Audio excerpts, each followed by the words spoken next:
Have you ever felt like you're in a life that just doesn't fit you anymore and you're not really even sure how you got there? I was watching the movie Titanic the other day. One of the things that struck me this time that was different from what I had noticed before was how Rose's story progressed through the movie in a way that applies to the work that we do here at the Next Story Project. And what I mean by that is that she was in a place in the beginning of the movie that to everyone else around her looked like the place she should be. She was getting approval from her mother, from society, from all the people that she was interacting with on the boat, the people with money, as they termed them, that she was doing the right thing. She was going to marry this man she didn't love, didn't even really like, and she was feeling really trapped in this life. But she was getting these messages from everywhere else around her that, yes, this is what you should be doing. This is where you should go, no matter how you feel about it. This is, what should happen. I noticed in the movie the little signs that she got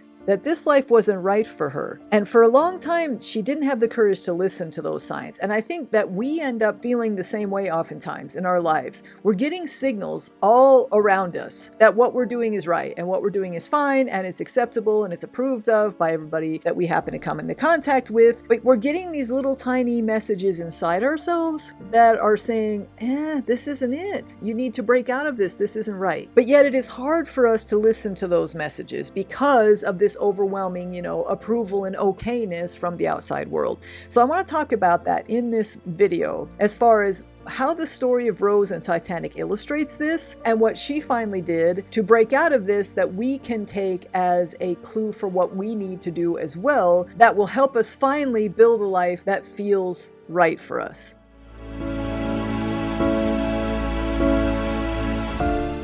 So if you've seen the movie, at first glance, Titanic looks like a love story set on a doomed ship, which it basically is. Two people from different worlds colliding in the middle of history. But when I watched it this last time, I realized that there's a more important story playing out underneath that I think applies to all of us. So Rose is our heroine, and she's 17 years old. In case you haven't seen the movie, she's beautiful, poised, and well-trained, and she's engaged to a man she doesn't love, but who has money. Cal Hockley is this guy. He's wealthy, arrogant, and entirely self-absorbed. And to him, Rose is not a partner, but a prize. Something to possess and display for his own elevation. Her feelings, desires, or hopes for her life don't matter at all to him. And he believes they shouldn't matter to her either, that her only concern should be for his happiness. And Rose's mother doesn't help. In fact, she's the one pushing Rose the hardest into this life, because after her husband's death, the family's financial security vanished. But she's determined to keep their social status intact. But to do that, she needs money, and to her, Rose's engagement to Cal is the only solution. So she tells Rose flat out, "We are women. Our choices are never easy." But what she really means is, you don't have a choice because I'm not willing to sacrifice. So Rose plays along. She smiles when she's supposed to. She wears the right dresses. She walks the promenade.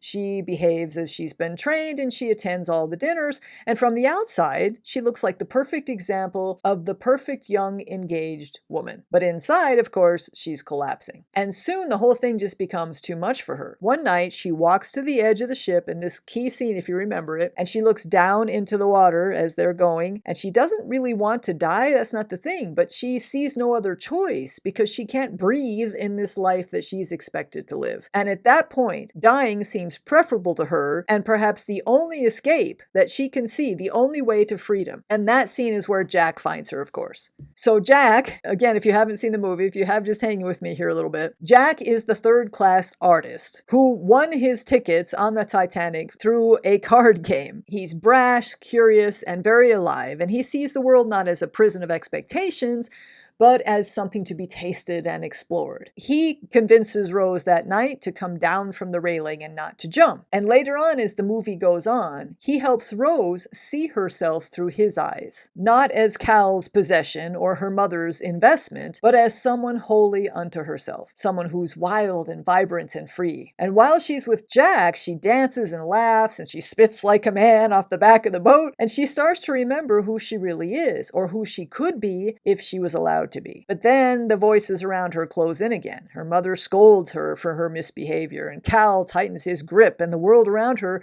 reminds her of what she owes them and what she risks if she steps out of line and what could happen if she doesn't do what they all tell her she should do. And she starts to retreat and return to that small cage that she so badly wanted to escape only days before. This is really a reaction of fear that we all have because humans are very much social creatures. So if we sense or hear disapproval around us as we start to try to step out and become the people we know we are supposed to be within ourselves, if we hear that disapproval, that can be frightening because that can mean that we are risking separation from our groups or from our families or from our friends. And that is scary to us because, like I say, as humans, we're very social creatures.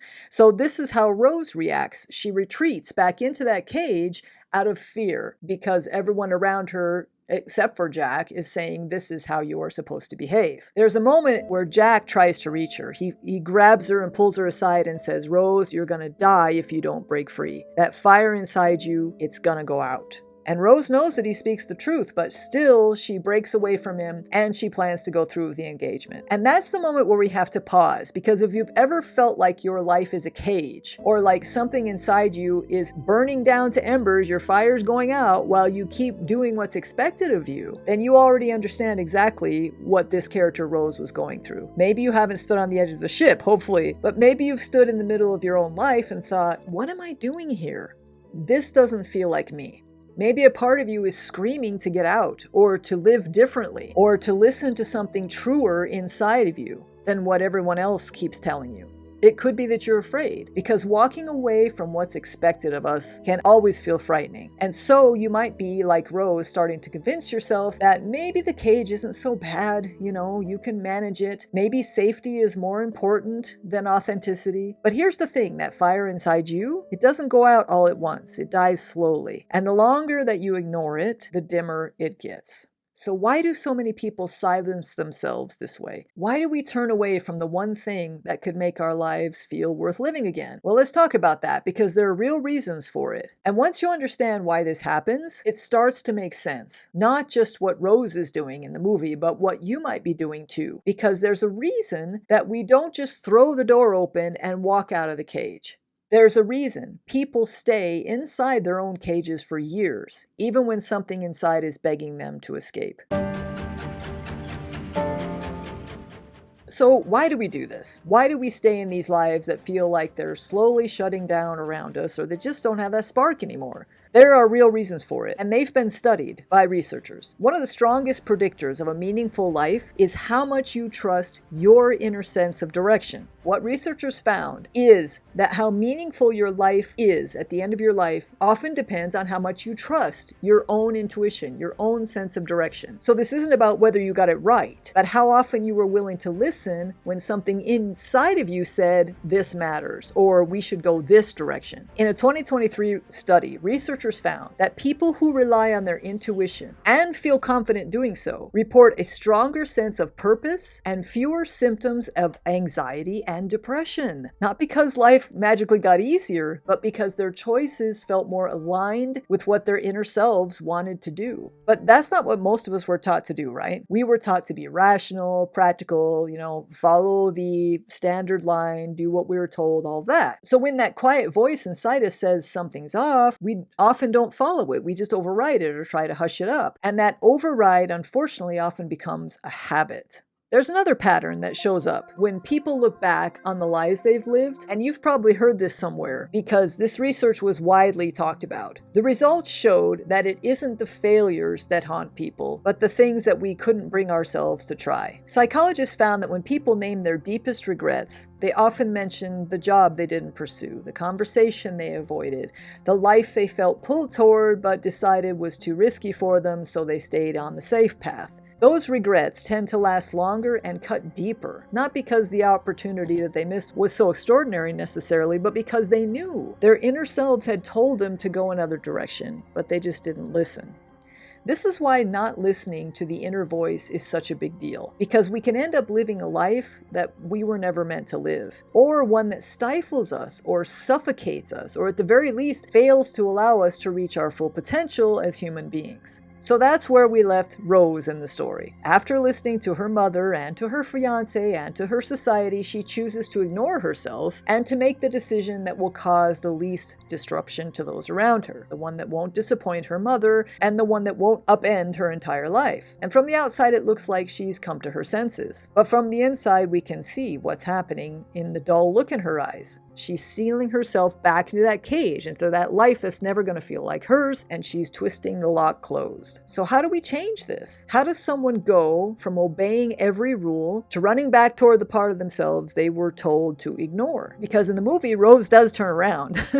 Not because someone rescues her or because the path suddenly gets easier, but because something inside her won't go quiet. And when she finally listens to that voice, everything changes for her. But that kind of shift doesn't happen on its own. There's one thing that makes it possible. And if you're going to find your way back to the life that's meant for you, you're going to need this too. We'll get to that in a minute. But first, let's go back to the ship. So at this point in the story, the ship is sinking, the panic is rising, and Rose is told to get into the lifeboat that's already filled with women who, like her, have been trained to stay calm, to do what's expected. Her mother is there, sitting there upright with her face taut with fear and control and demanding that Rose get in the boat. And Cal stands behind Jack, playing the part of the concerned fiancé, even though all he cares about is getting off himself. Jack tells Rose it's for the best and that she needs to go, and Cal says the same through gritted teeth. Rose looks down from the lifeboat as the men begin to lower it toward the sea. She looks back and sees Jack, still on board the sinking ship, and she looks down the boat at her mother's face and then back up into Jack's face. And suddenly something in her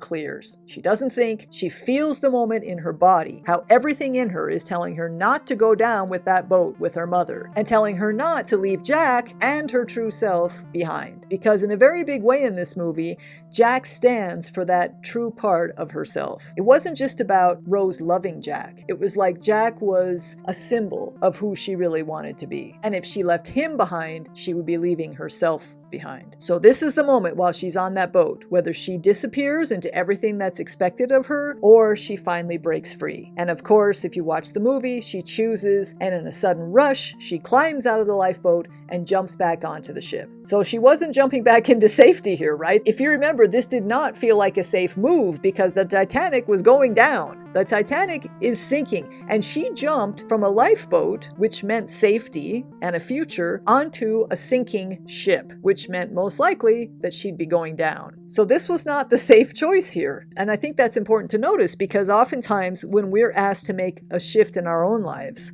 does not feel safe at all. Every time I've gone through a life transition, it's scary. I'm not sure that I should trust myself. I wonder if I'm making a mistake. And every time, following my own intuition has turned out to be the right move for me. But at the moment, it didn't feel like that. It felt frightening. And that's what's happening on the boat. People are screaming and officers are yelling. And they're telling her to get back in the boat. What is she doing? But she doesn't hear any of it. She gets back on the ship and she runs to find Jack. Essentially, she's entering the chaos to find the one person who saw her as she really was, but also to return to herself, no matter what the consequences are. So Titanic is a love story, but it's also about something deeper. It's about someone finally choosing the voice inside them over every other voice outside. And of course, it comes with risk. In this case, the risk of death. Rose doesn't know how it's going to end, but for the first time, she's not pretending anymore. That's the moment when she jumps off that lifeboat. And whether you realize it or not, you have your own version of that moment in your life too. So the question is, what does it take to make that kind of leap? How do you take the risk to jump toward the version of yourself that maybe hasn't had a real voice in years? The answer is this: courage. All you need is the courage to finally listen to your own inner voice and to trust it enough to follow where it's leading you. Of course, that's easier said than done, right? But if you can find the courage to take just that one step, I think you're going to find that the energy you're going to get in return is going to be all the reward you need to keep following that path. Here's your investigation of the week. Think back to a time when you knew something deep down. Maybe that's even now, but you're trying to talk yourself out of it. Maybe it was a job you didn't take, or a conversation you avoided, or a part of yourself that you decided to wait. And now ask yourself, what would it look like to listen to that voice again, even if it's just a little. You don't have to leap off a lifeboat today, fortunately, but maybe you write down what you're thinking, tell the truth, or stop folding your napkin so perfectly and let yourself want what you want. Your version of flying a plane or riding horses on the beach may not look like roses, but it is waiting for you. It is there. And the only person who can say yes to it is you.